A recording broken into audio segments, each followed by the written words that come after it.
Na conclusão desta abordagem do tema da inteligência, eu reforçaria mais uma vez essa pergunta. O correto é falar de inteligência ou de inteligências? Dada não somente a complexidade do conceito e da realidade que é a inteligência, mas, sobretudo, a sua diversidade. Vejam bem, um tipo de inteligência que a gente utiliza muito, que é fundamental para a nossa vida e para praticamente todas as áreas, é a chamada inteligência verbal.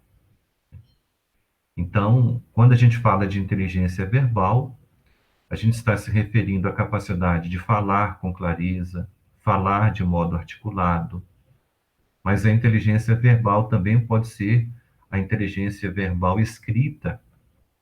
Há pessoas que têm uma desenvoltura grande para inteligência verbal escrita e a linguagem falada menos desenvolvida.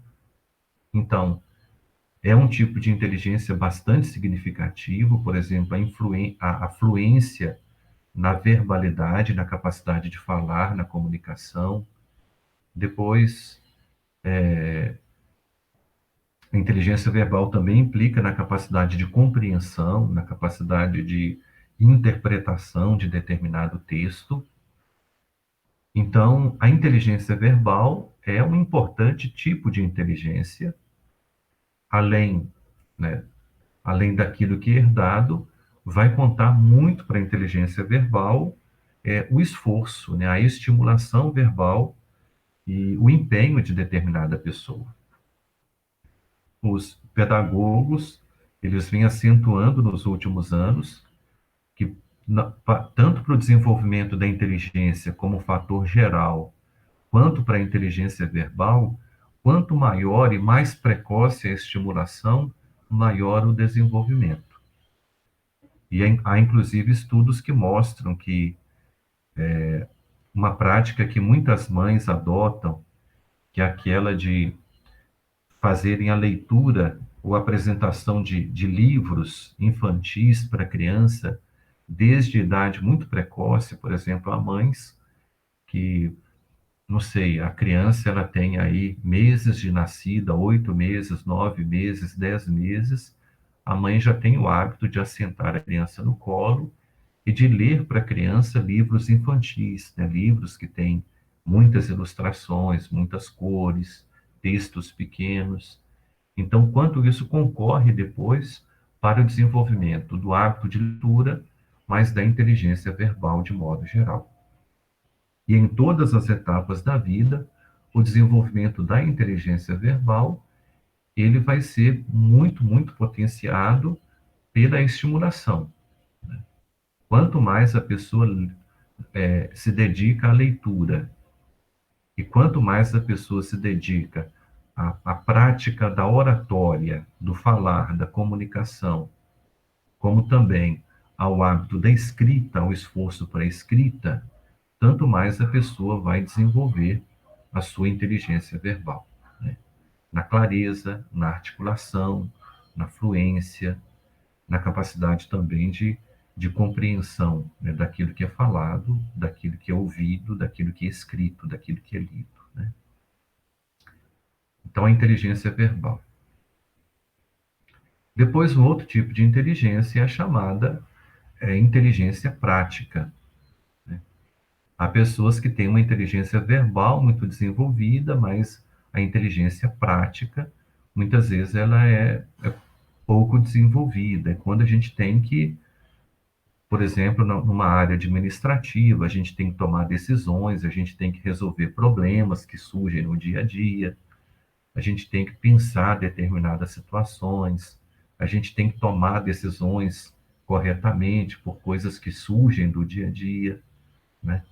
A gente tem que abordar problemas que são problemas que não são, ou que nem podem, nem há possibilidade de serem pensados com antecedência, porque são coisas que surgem do dia a dia. Então, A inteligência do ponto de vista abstrato, ela ajuda muito. A inteligência verbal de que a gente falava anteriormente, ela ajuda muito. Mas há pessoas que têm uma inteligência prática, que é a capacidade de administrar as situações que acontecem no dia a dia, né? Então, é um outro tipo de inteligência que algumas pessoas desenvolvem de maneira até muito surpreendente. E, às vezes, pessoas que têm uma inteligência verbal, uma inteligência no sentido escolar, né, acadêmico, né, abstrato acadêmico, têm dificuldade, mas têm, às vezes, uma capacidade prática absolutamente surpreendente e, por isso, muitas vezes se dão muito bem na vida, sendo profissionais autônomos, né, sendo pessoas que não sei, financeiramente, muitas vezes se dão muito bem em razão da inteligência prática, que é também bastante importante, né? Como desenvolver a inteligência prática? A inteligência prática a gente desenvolve também com o exercício. Uma pessoa que ficar fechada dentro do seu quarto, estudando filosofia, estudando psicologia e cuidando só de aspectos teóricos, evidentemente vai desenvolver uma inteligência para esta área especificamente. Para desenvolver a inteligência prática, a pessoa tem também que tirar tempo da sua vida para cuidar das coisas ordinárias, das coisas comuns que surgem no dia a dia. Então, por isso que nós não podemos, por mais que a gente tenha como prioridade determinada área de atuação, a gente não pode também se eximir de cuidar de coisas do dia a dia, porque a administração também dos problemas comuns da vida, a gente ter habilidade para isso é fundamental, né? É fundamental para toda pessoa ser autônoma e saber cuidar de si mesma. Então, é a inteligência prática. Outro tipo de inteligência é a inteligência social. Nós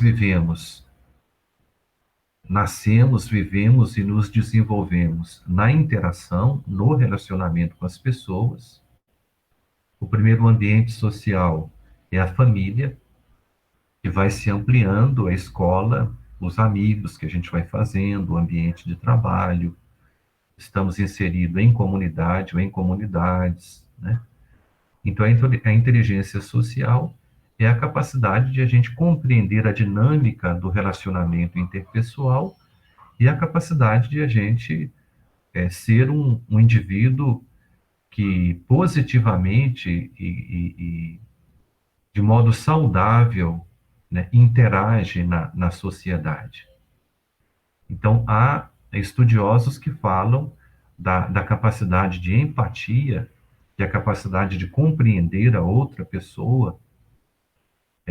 Há estudiosos que falam da inteligência emocional, que está ligada à inteligência social. A inteligência emocional é a capacidade de eu conhecer as minhas emoções, e é só quando eu conheço as minhas emoções é que eu consigo entender também a outra pessoa e me relacionar bem com a outra pessoa. Há autores que acentuam a capacidade de compreender o outro, aceitar o outro como ele é. Depois, a capacidade de ter uma consciência social, ou seja, entender que viver em sociedade implica em eu respeitar o outro, eu entender as minhas responsabilidades, os meus deveres, né? A ausência de consciência social, ela pode chegar ao nível do desenvolvimento de uma sociopatia, né, ou de uma psicopatia, que é aquela pessoa que não tem o menor respeito e não tem, por exemplo, nenhuma ressonância interna quando fere, quando machuca, quando de alguma forma prejudica a outra pessoa, né? É o psicopata ou sociopata, né? A capacidade de pensar, né, antes de falar e antes de agir, então, que é o oposto à impulsividade, é muito importante também para a inteligência social. E depois, a sensibilidade diante das necessidades e desejos das pessoas, que é o que a gente pode chamar também de empatia. Então, a gente precisa empenhar-se muito para o desenvolvimento da chamada inteligência social.